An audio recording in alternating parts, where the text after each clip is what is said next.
श्री परमात्मने नमः। अर्जुनवाच अपरं भवतो जन्म परं जन्म विवस्वतः कथमेतद्विजानीयां त्वमादौ प्रोक्तवानिति। अर्जुन उवाच, अर्जुन ने कहा, अपरम अर्वाचीन कनिष्ठ, भवतः आपका, जन्म जन्म परम श्रेष्ठ, जन्म जन्म, विवस्वतः सूर्यदेव का नाम, कथम कैसे, एतत यह, विजानीयाम मैं समझूं, त्वम तुम में, आदो प्रारंभ में, प्रोक्तवान उपदेश दिया, इति इस प्रकार। अर्जुन ने कहा, सूर्यदेव विवस्वान आपसे पहले हो चुके हैं, यानी ज्येष्ठ हैं, तो फिर मैं कैसे समझूं कि प्रारंभ में भी आपने उन्हें इस विद्या का उपदेश दिया था। स्वाभाविक सी बात है, क्योंकि अगर आपका जन्म सूर्य, मनु एवं इवाक्षु के बाद हुआ है, तो आप ज्येष्ठ कैसे हुए, आप बड़े कैसे हुए, ये तो आप अभी मुझे बता रहे हैं। तो इसका तात्पर्य, जब अर्जुन भगवान का माना हुआ भक्त है, तो फिर उसे श्री कृष्ण के वचनों पर विश्वास क्यों नहीं हो रहा था। तथ्य यह है कि अर्जुन यह जिज्ञासा अपने लिए नहीं कर रहा है, अपितु यह जिज्ञासा उन सबों के लिए है जो भगवान में विश्वास नहीं करते, अथवा उन आसुरों के लिए जिन्हें वो विचार पसंद नहीं है कि कृष्ण को भगवान माना जाए।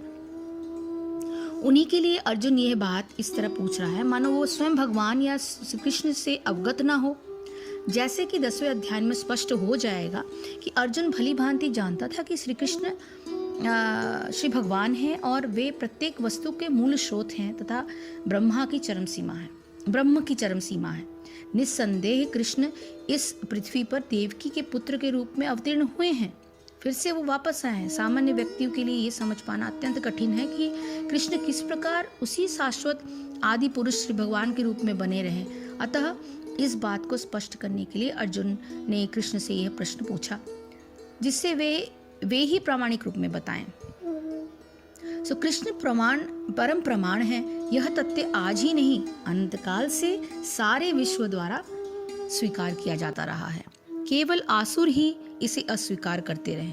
जो भी हो, चूंकि कृष्ण सर्व स्वीकृत परम प्रमाण है, अतः अर्जुन उन्हीं से प्रश्न करता है जिससे कृष्ण स्वयं बताएं और असुर तथा उनके अनुयायी जिस भांति अपने अपने तोड़ मरोड़ करके उसे प्रस्तुत करते रहे हैं, उनसे बचा जा सके। ये प्रत्येक व्यक्ति के लिए आवश्यक है कि अपने कल्याण के लिए वो कृष्ण विद्या को जाने।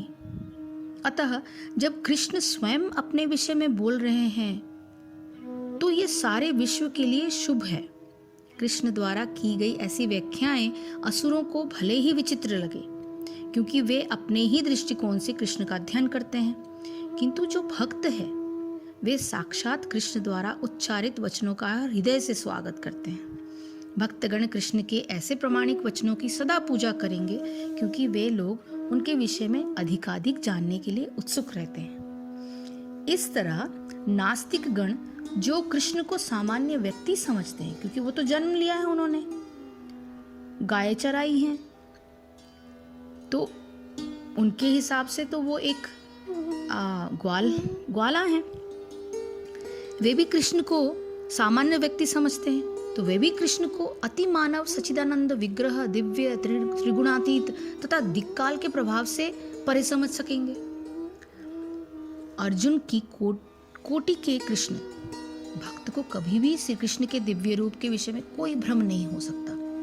अर्जुन द्वारा भगवान के समक्ष ऐसा प्रश्न उपस्थित करने का उद्देश्य उन व्यक्तियों की नास्तिकतावादी प्रवृत्ति को चुनौती देना था जो कृष्ण को भौतिक प्रकृति के गुणों के अधीन एक सामान्य व्यक्ति मानते हैं। श्री भगवान उवाच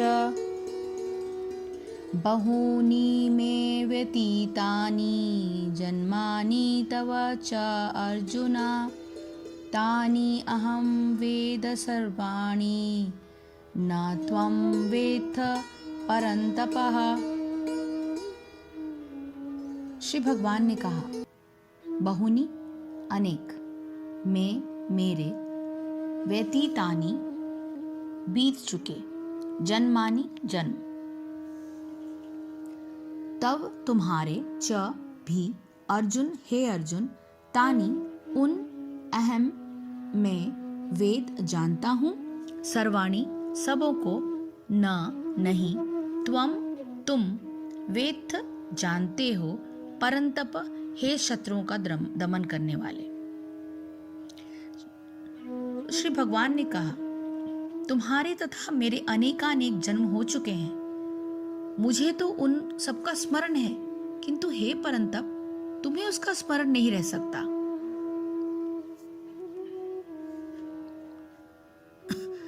ब्रह्मा संहिता में हमें भगवान के अनेकानेक अवतारों की सूचना प्राप्त होती है। उसमें कहा गया है कि अद्वैत मच्युत मनादिमनंत रूप माध्यम पुराण पुरुषम नव यौवनम च वेदेषु दुर्लभम अदुर्लभ मात्म भक्तो गोविंद मादि पुरुषम तमा हम भजामि। मैं उन आदि पुरुष श्री भगवान गोविंद की पूजा करता हूँ जो अद्वैत, अच्युत तथा अनादि हैं। यद्यपि अनंत रूपों में उनका विस्तार है, किंतु तो भी वे आद्य, पुरातन तथा नित्य नव यौवन युक्त रहते हैं। श्री भगवान के लिए ऐसे सच्चिदानंद रूप को प्राय श्रेष्ठ वैदिक विद्वान जानते हैं, किंतु विशुद्ध अन्य भक्तों को तो उनके दर्शन नित्य ही होते रहते हैं। ब्रह्म संहिता में ये भी कहा गया है, रामादि मूर्तिषु कलाई यमेन तिष्ठन नानावतार मकरोद भुवनेषु, किंतु कृष्णः स्वयं समभवत परमः पुमान् यो गोविंद मादि पुरुषम तमहम भजामि। मैं उन श्री भगवान गोविंद की पूजा करता हूँ जो राम, नृसिंह आदि अवतारों तथा अंशावतारों में नित्य स्थित रहते हुए भी कृष्ण नाम से विख्यात आदि पुरुष हैं और जो स्वयं भी अवतारित होते हैं। वेदों में भी कहा गया है कि अद्वैत होते हुए भी भगवान असंख्य रूपों में प्रकट होते हैं। वे उस वैदुर्य मणि के समान है जो अपना रंग परिवर्तित करते हुए भी एक ही रहता है। इन सारे रूपों को विशुद्ध निष्काम भक्त ही समझ पाते हैं। केवल वेदों के अध्ययन में उनको नहीं समझा जा सकता। वेदेषु दुर्लभम दुर्लभ मात्म भक्तो, अर्जुन जैसे भक्त कृष्ण के नित्य सखा हैं और जब भी भगवान अवतारित होते हैं तो उनके पार्षद भक्त भी विभिन्न रूपों में उनकी सेवा के लिए उनके साथ साथ अवतार लेते हैं। अर्जुन ऐसा ही भक्त है और इस श्लोक में पता चलता है कि लाखों वर्ष पूर्व जब भगवान कृष्ण ने भगवद गीता का प्रवचन सूर्यदेव विवस्वान से किया था तो उस समय अर्जुन भी किसी भिन्न रूप में उपस्थित था, किंतु भगवान तथा अर्जुन में यह अंतर है कि भगवान ने यह घटना याद रखी किंतु अर्जुन इसे याद नहीं रख सका। अंश रूप जीवात्मा तथा परमेश्वर में यही अंतर है। यद्यपि अर्जुन को यहाँ परम शक्तिशाली वीर रूप में संबोधित किया गया है जो शत्रुओं का दमन कर सकता है, किंतु विगत जन्मों में जो घटनाएं घटी हैं उन्हें स्मरण रखने में वो अक्षम है। अतः भौतिक दृष्टि से जीव चाहे कितना भी बड़ा क्यों ना हो, वो कभी परमेश्वर की समता नहीं कर सकता। भगवान का नित्य संगी निश्चित रूप से मुक्त पुरुष होता है, किंतु वह भगवान के तुल्य नहीं होता। ब्रह्म संहिता में भगवान को अच्युत कहा गया है, जिसका अर्थ होता है कि वे भौतिक संपर्क में रहते हुए भी अपने को भूल नहीं पाता।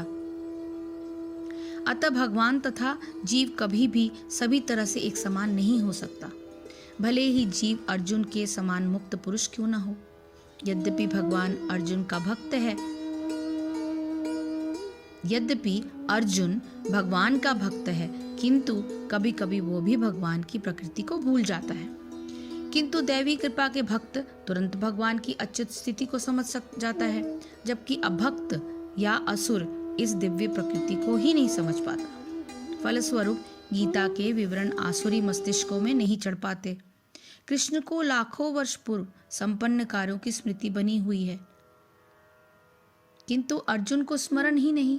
यद्यपि अर्जुन तथा कृष्ण दोनों ही शाश्वत स्वभाव के हैं, पर यहाँ हमें यह भी देखने को मिलता है कि शरीर परिवर्तन के साथ साथ जीवात्मा सब कुछ भूल जाता है, किंतु कृष्ण सब स्मरण रखते हैं, क्योंकि वे अपने सच्चिदानंद शरीर को बदलते नहीं। वे अद्वैत हैं, जिनका अर्थ है कि उनके शरीर तथा उनकी आत्मा में कोई अंतर नहीं है। उनसे संबंधित हर वस्तु आत्मा है, जबकि बद्ध जीव अपने शरीर से भिन्न होता है। चूंकि भगवान के शरीर तथा आत्मा अभिन्न है, अतः उनकी स्थिति तब भी सामान्य जीव से भिन्न बनी रहती है जब वे भौतिक स्तर पर अवतार लेते हैं। असुरगण भगवान की इस दिव्य प्रकृति से तालमेल नहीं बैठा पाते, जिसकी व्याख्या अगले कुछ श्लोकों में की जाएंगी। श्री भगवान ने इस श्लोक में कहा, हे अर्जुन, मेरे और तेरे बहुत से जन्म हो चुके हैं, परंतु हे परंतप, तू उन सबको याद नहीं रख सकता या तू जानता नहीं। आत्मा शाश्वत जीवन तत्व है। इस संदर्भ में दूसरे अध्याय के जो 12वें श्लोक में भगवान पहले भी कह चुके हैं कि न तो ऐसा ही है कि मैं किसी काल में नहीं था या तू नहीं था, अथवा ये राजा लोग नहीं थे। ऐसा कहकर भगवान ने परमात्मा और जीवात्मा की अनादिता और नित्यता का प्रतिपादन पहले ही कर दिया है। अब इस श्लोक द्वारा भगवान योग संबंधी पहला रहस्य प्रकट करते हैं कि परमात्मा सर्वज्ञ है, अर्थात उनका जो ज्ञान है वो अनंत है, और जीवात्मा अल्पज्ञ अर्थात सीमित ज्ञान वाला। तो एक शायर की उक्ति से ये समझ में आता है कि वह एक बूंद जो फैलाव में समुंदर थी, वह एक बूंद जो फैलाव में समुंदर थी, उलझ के रह गई मिट्टी के चंद जरों में। इसलिए पहले होने वाले सभी जन्म परमात्मा के ज्ञान में प्रत्यक्ष की भांति है, परंतु जीवात्मा केवल अपने इस जन्म को ही जानता है। जन्म और मृत्यु तो केवल शरीर की होती है, उसमें रहने वाला जीवात्मा तो नित्य है, परंतु शरीर के संबंध से अपने को जन्मने और मरने वाला मानता है। उदाहरण के रूप में यदि सोने के एक आभूषण को गलाकर दूसरे आभूषण में परिवर्तित किया जाए तो उसमें सोना तो वही रहता है जो पहले था, केवल उसके रूपांतर हो जाने से पहले वो आभूषण यदि कान में पहना जाता था तो अब उसके हार के रूप में गले में पहना जा रहा है। इस प्रकार जन्म और मरण तो नाम और रूप का है। जो वास्तविक वस्तु है उसका न जन्म है न मरण। इसी संबंध में एक शायर की उक्ति और है, मौत को कुछ न मिला चंद अनासिर के सिवा। मौत को कुछ न मिला चंद अनासिर के सिवा, जिंदगी अपनी जगह है कहीं आई न गई। कितनी खूबसूरत बात है। भगवान शाश्वत जीवन तत्व है। वही जब अपने प्राकृत्य के लिए नाम और रूप धारण करते हैं, तब नाम और रूप से संबंध हो जाने के कारण उस सीमित अस्तित्व को जीवात्मा कहा जाता है। यहाँ भगवान ने अपने जन्मों और अर्जुन के जन्म में एक भेद का प्रतिपादन करते हुए बताया है कि मैं तो अपने सब जन्मों को जानता हूँ, परंतु तू उन सबको नहीं जानता। यहाँ यह शंका उठ सकती है कि इस प्रकार इन दोनों के जन्मों में भिन्नता का क्या कारण है। इसी को समझाते हुए आगे के श्लोकों को भगवान ने बताया है। हरे कृष्ण कृष्ण कृष्ण हरे हरे, हरे राम राम राम हरे हरे। जय श्री कृष्ण, जय गुरुदेव।